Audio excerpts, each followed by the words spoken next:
এখন যে প্রশ্নটি নিয়ে আলোচনা করছি তার প্রশ্নমান হচ্ছে 2। প্রশ্নটিতে বলেছে কোনো একটি নির্দিষ্ট মূলধন নির্দিষ্ট চক্রবৃদ্ধি সুদের হারে 6 বছরে দ্বিগুণ হলে 8 গুণ হতে কত বছর লাগবে। তাহলে এখানে আমরা ধরে নিচ্ছি যে মূলধন এবং সুদের হার, ধরি আসল বা মূলধন সমান ছিল পি টাকা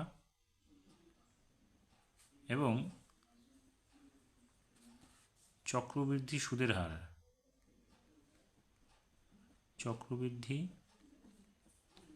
সুদের হার সমান ছিল 8%। তাহলে এখানে কি বলেছে যে 6 বছরের দ্বিগুণ হবে, অর্থাৎ এখানে আসল যদি পি হয় তাহলে সুদটা আমাদের পি হবে।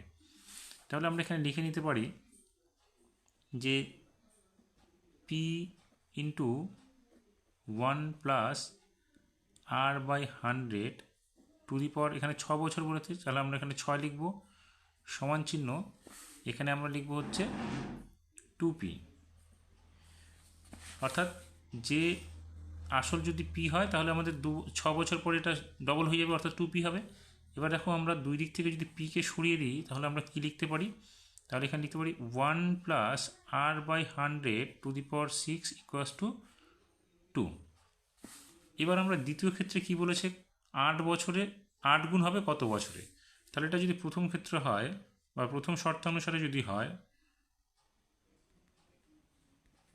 তাহলে দ্বিতীয় ক্ষেত্রে কি হবে, দ্বিতীয় ক্ষেত্রে আমরা লিখতে পারি কি 8 গুণ হবে, অর্থাৎ তাহলে আমরা এখানে লিখব পি আসল ধরে নিচ্ছি আবার, তাহলে পি ইন্টু 1 প্লাস আর তো নির্দিষ্ট থাকবে সুদের হারটা, তাহলে আর বাই 100 টু দি পাওয়ার এনটা আমরা ধরে নিচ্ছি যে এন বছরে তার 8 গুণ হবে, তাহলে P into 1 plus r by 100 to the power n equals to কত হবে, এখানে 8p হবে, যেহেতু 8 গুণ বলেছে।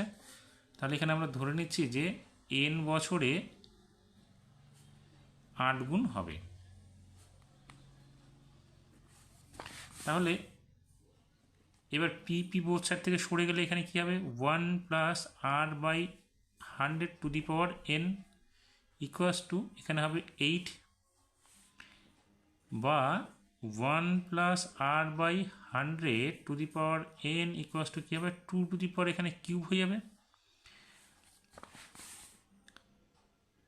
বা 1 plus r by 100 to the power n equals to, দেখো এখানে আমরা এটার মান কত পেয়েছি 2, তাহলে আমরা 2 এর পরিবর্তে কী লিখতে পারি 1 plus r by 100 to the power 3, এখানে 6, তারপর হবে 3।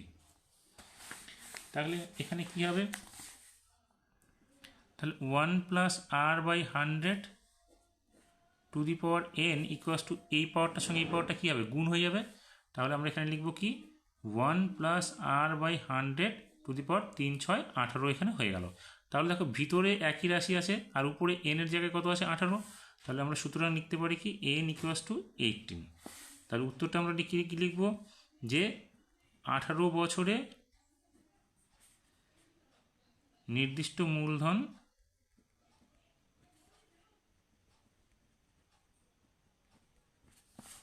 নির্দিষ্ট চক্রবৃদ্ধি সুদের হারে